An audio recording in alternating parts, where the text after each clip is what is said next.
Welcome to Beyond the Shelf with Dave Feinleib. This show is an open exploration of the people and process behind e-commerce.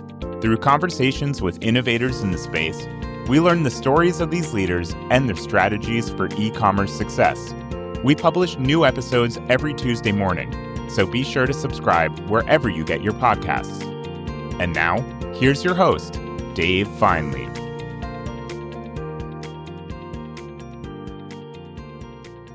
My guest today is Scott Kennedy on Beyond the Shelf here. Scott, I have to tell our listeners, has a true gift for taking data and analytics and all kinds of things that seem complex and really telling the story with that data and making it super approachable. So I'm really excited to be talking with Scott today on the show. Scott, welcome to Beyond the Shelf. Thanks for having me, Dave. You have a fun story for how you got into the space. Would you start us off with that?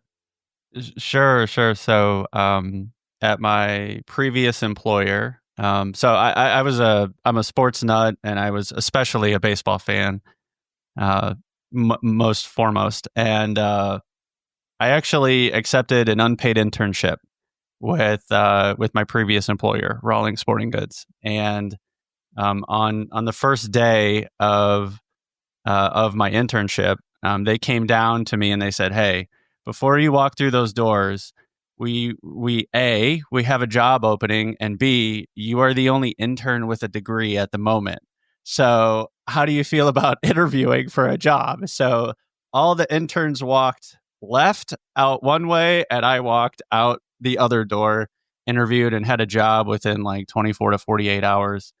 So it was a good experience for sure. I went and I had lined up, 3 months of umpiring gigs at night that I was going to go, handle in the 90 plus degree heat of St. Louis weather. So it was pretty awesome to be able to call that person and cancel all of it. That's awesome. Now, have you always been into sports? Oh yeah. It's been my calling card for sure. And then being able to combine analytics with sports, at my previous employer and now with Franklin Sports has really been a dream come true. And Franklin Sports is a big one. Will you tell us about the role and maybe start us off with the company? What are you known for? Yeah, so we're most known for being the official batting glove of Major League Baseball, but we've used that as a jump off point to expand into a lot of other sports categories. So now we have licenses with just about every major sports league you can think of, and we use that as a mechanism to get our products placed just about everywhere. So you can find us at your traditional brick and mortar locations, Walmart, Target, etc., as well as Amazon, direct to consumer. We fill out the distribution sheet pretty well.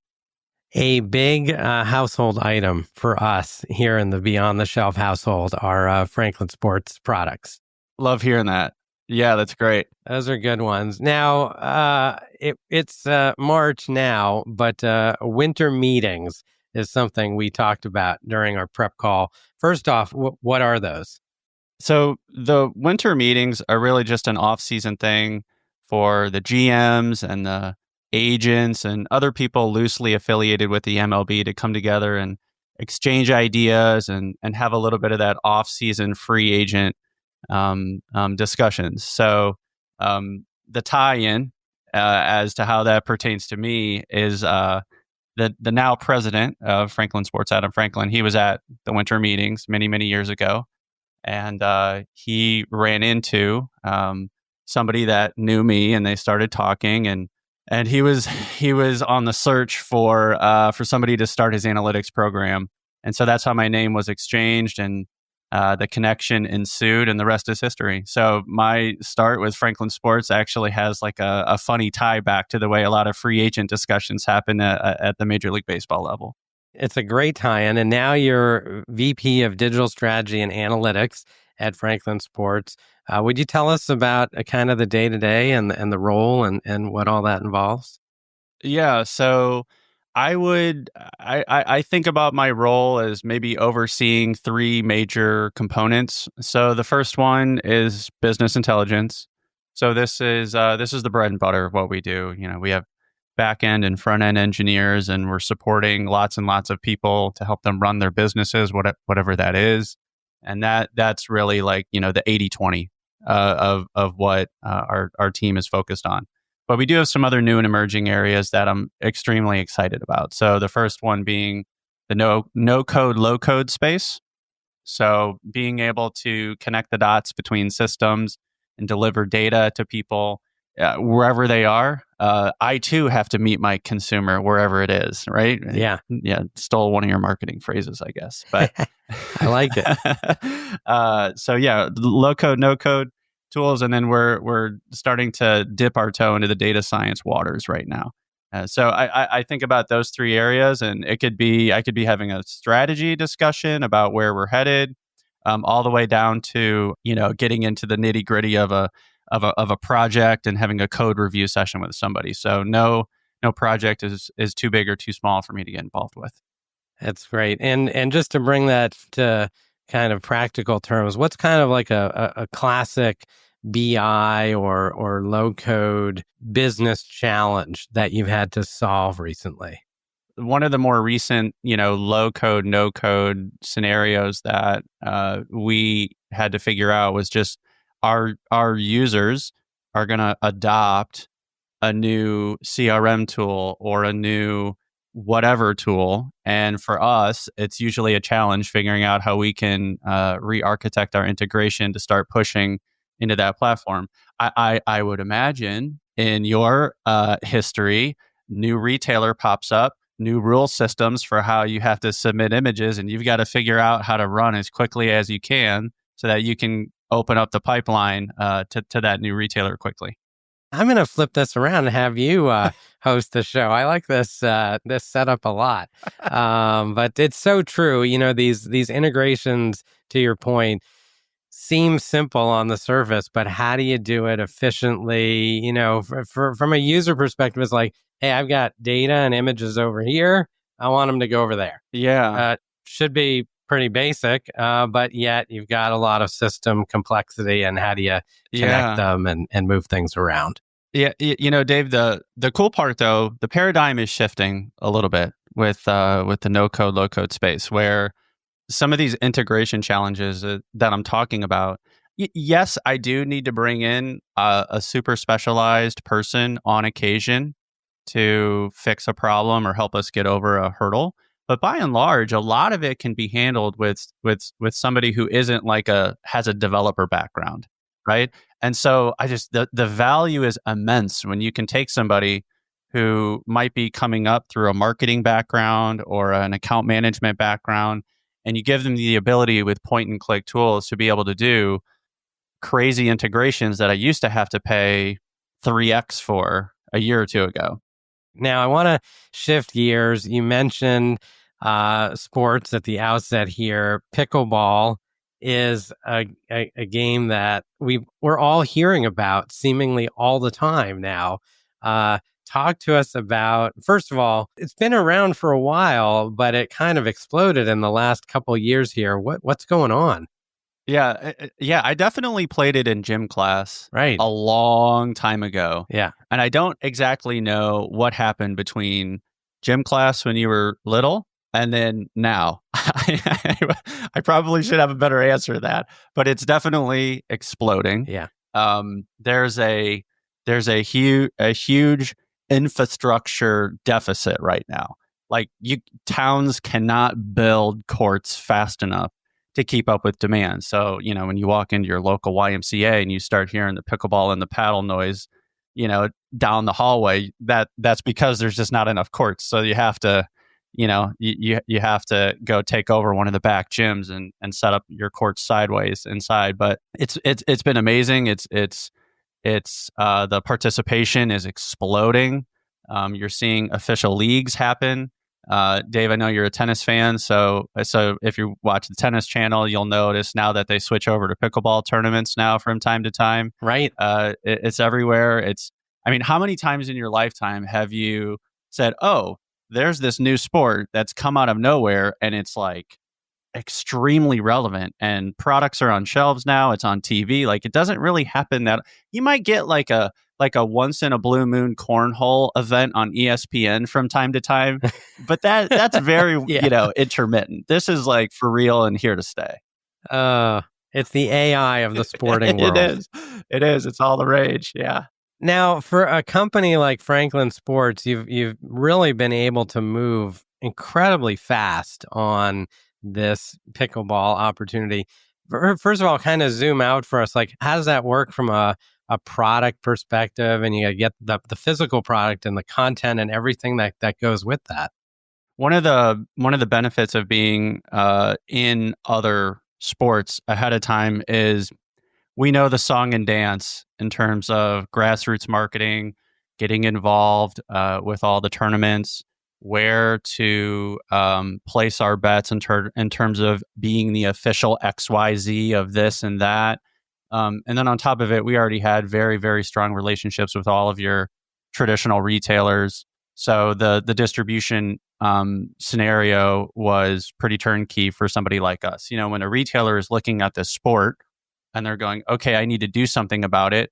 Oh, hey, I'm already doing business with somebody that's involved. There's significantly less risk with going with somebody like us versus somebody else. Pickleball stars, have you met them yet? Yeah, I have. I'm not in the marketing department. I don't get to frolic around the tournaments with all the superstars. But at our last holiday party, actually, it was pretty cool. We flew in Will Howells, and he's on the APP tour. He's a world ranked player.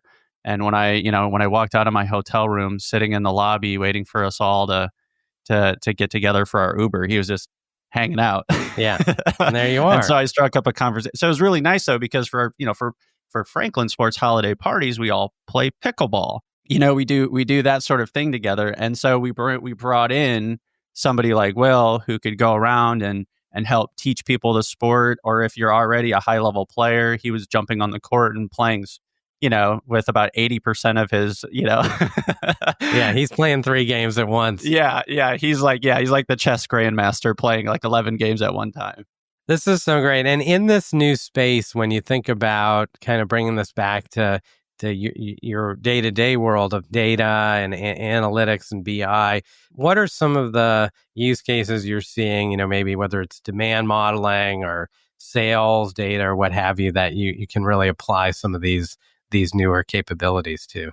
Yeah, so this is actually one of the downsides of demand modeling, right? When you have such an insane spike in something, right? Like you've probably had somebody on your show talk about like, what do we do with the COVID demand spikes and then the regression back to the mean? Right. This is sort of like that in a bottle, just for the sport of pickleball, where we are looking at it like, okay, is this insane spike going to happen forever? Like at some point, it's probably going to become a mature category to some degree. But to be quite honest with you, it is pretty sticky. There are, components to it that are unique where, like a ball has a high repurchase rate, things like that. It's not very often that you are in the sporting goods category and you have to think about subscribe and save. Yeah, right? So there are elements to it where you might take a different LTV perspective on parts of the game. Whereas like, a baseball glove, if you buy a really, really, really good one, that should actually last you many, many, many years, if not a lifetime, if you spent the right amount of money on it. Yeah, it's super interesting. So it sounds like it's changing not only the demand model, but maybe also how you're thinking about forecasting in this space. Totally. The thing I'm trying to impress upon people right now, as we think about forecasting, is, the world is extremely uncertain, and we need to start thinking probabilistically about the future. And so, as you start to think about that, I'm trying to widen the scope of what's possible by explaining to people, there is upside. Amazon has long provided probabilistic point of sale forecast models with the P70, P80, and P90 models that a lot of 1P brands have had access to for many years. I'm just simply trying to bring that back to the wholesale purchase order model now. So it's a people get it, but they've never actually seen it translated over to a wholesale side before. And just to talk through that for a moment, when you say a probabilistic model, just walk us through what does that mean in kind of layman's terms?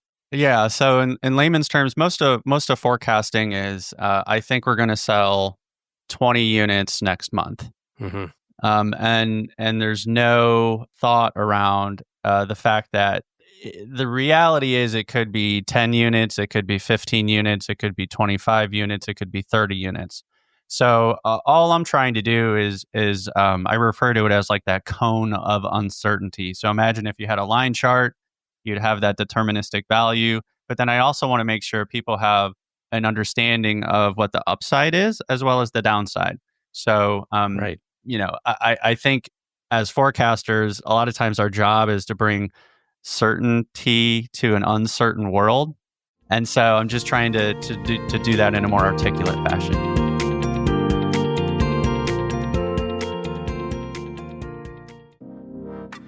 This episode of Beyond the Shelf is brought to you by It's Rapid. It's Rapid is the platform Pepsi, Mondelez, Instacart, and hundreds of other leading brands and retailers use to build personalized content at scale. Whether that's images, videos, or product descriptions for their product detail pages, shoppable videos or banners for their digital ad campaigns, or sell sheets for sales enablement, brands that use It's Rapid are able to produce high-quality, on-brand content on average more than 80% faster than category competitors. To find out more, please visit itsrapid.ai.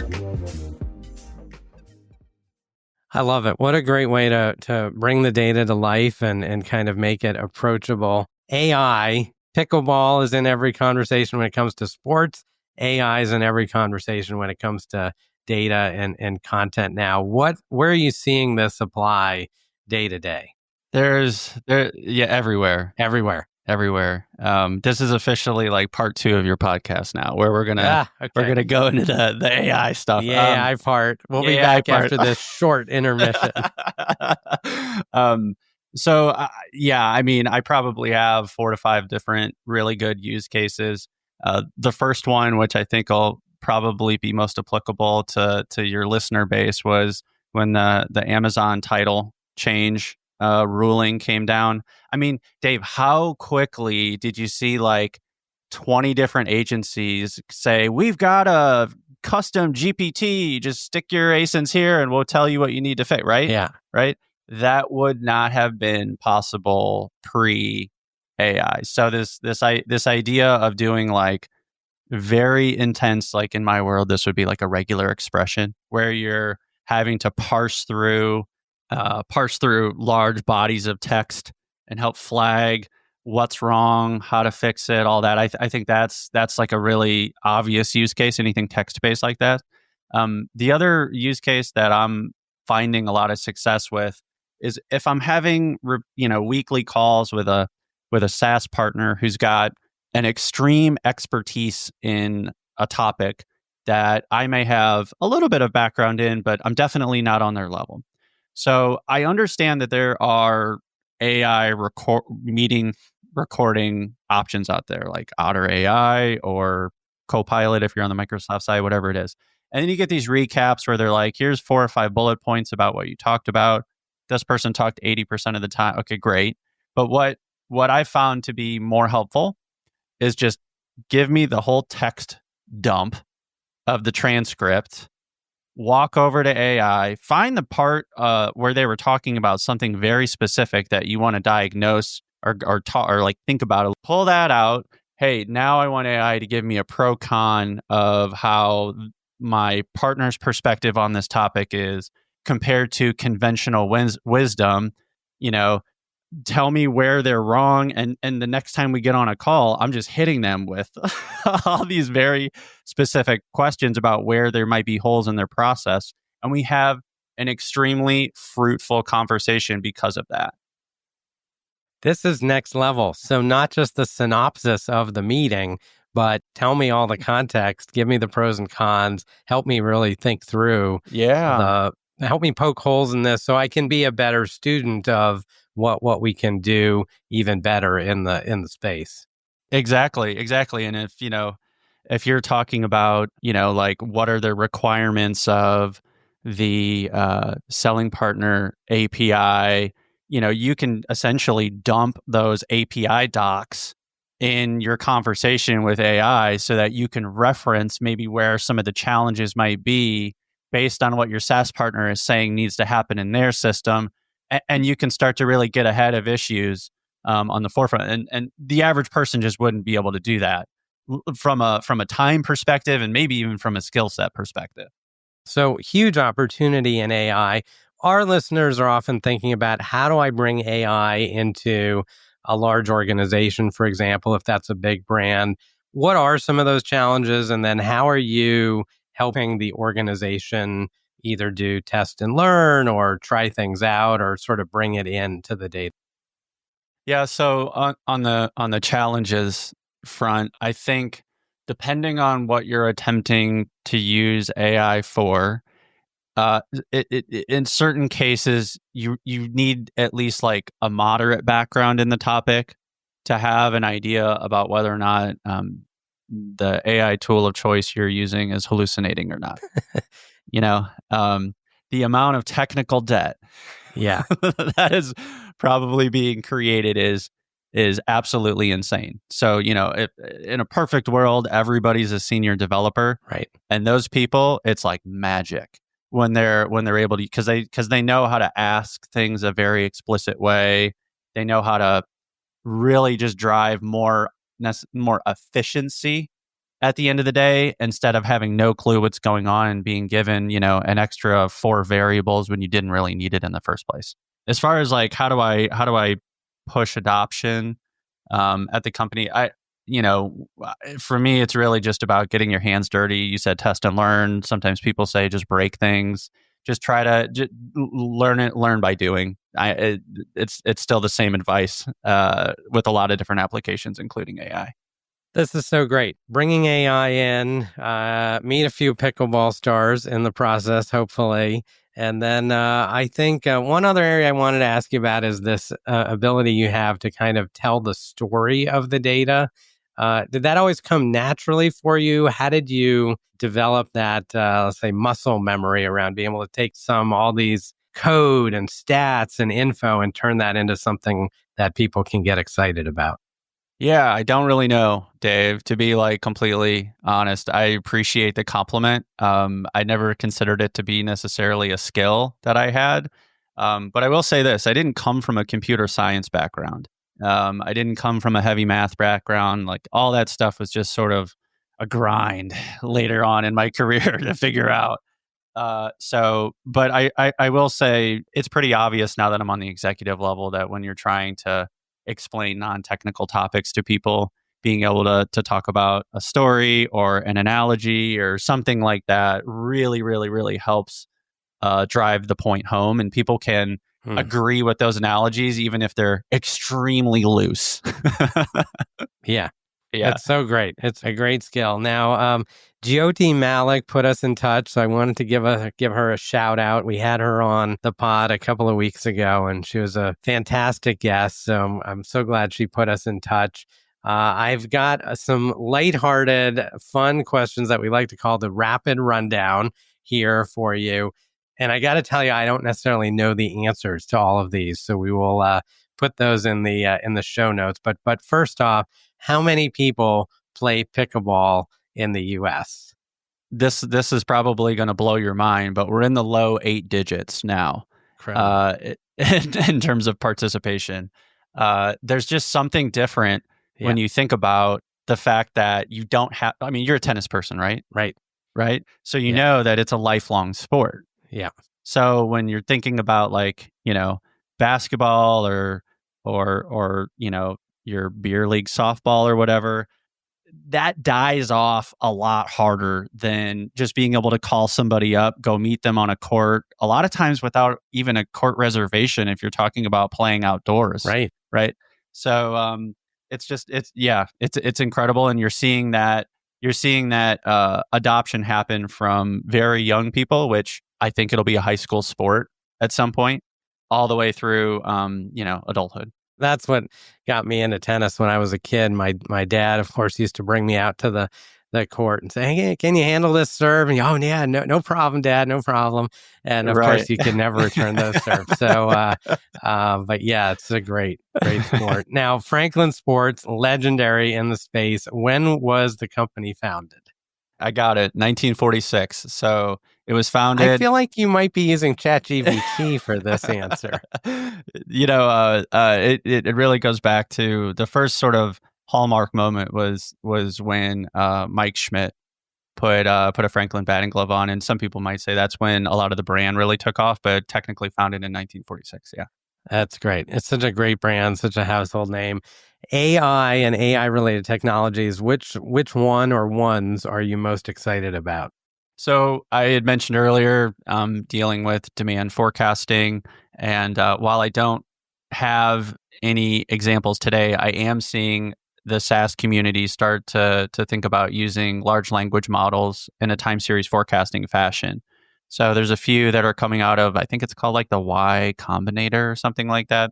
So there's a few companies coming out of there, and I'm not totally sure if we're just it's only going to be good for like the quote unquote cold start problem when you have a new product trying to figure out what the first few months of life will look like versus something that has a very repeatable, smooth demand pattern. But I do think that's definitely the opportunity that I see that hasn't been fully bought in on yet. More to come. We will bring you back for another episode and do the follow-up. Now, when you get some time away from work, if you get some time away from work, how do you like to unwind? What are your favorite hobbies? Sure. So you can probably guess it's a lot of sports. I have a 9-year-old daughter who is really into tennis. So she started about a year ago, and we just actually played our first L6 this past weekend. Got another L7 this coming week, and I looked at her and I said, you're an only child. I need to give you a hitting partner. So I went and took lessons myself. I am now in a men's league, a 3-0 to 3-5 men's league, and let me tell you, Dave, it is humbling being in a tie break with somebody 30 years older than you. Oh my gosh, I'll tell you one sports story. So I did some Ironmans a while back, and I remember I'm running along the course. And the thing about Ironmans is they put your age, they write it on your leg, and not a lot of people know this because when are you looking at the somebody's leg while you're running along? So you're Right. running along and you're thinking, man, this is the hardest thing ever. I just hope I can make the next step. And along comes another person flying by you, and of course you look down at their calf to check the age, and you're like, my gosh, I gotta stop complaining because this person is 20, 30 years my senior, and they are just killing it, Just blowing you away. just blowing you away. And so I 100% hear you on that, but kudos to you for doing that, as giving your daughter a hitting partner with tennis, and then getting excited about it. That's awesome. Yeah, it's a lot of fun. I think, when we're older, we're going to look back on those times where, we go hit around for a little bit. Maybe we grab some Panera ahead of time, eat lunch together, maybe go grab an ice cream. It's like a whole event, and it's going to be where we build a ton of memories as well. I love it. Yeah. This has been a great conversation, Scott. If our listeners want to reach you online, what's the best way for them to do that? Yeah, LinkedIn would definitely be the route. And Dave, I really appreciate you for having me on. I love listening to all your previous guests, and it's been a pleasure being able to talk with you today. Thanks, Scott, for joining us on Beyond the Shelf, and I hope you'll come back soon. All right, thank you.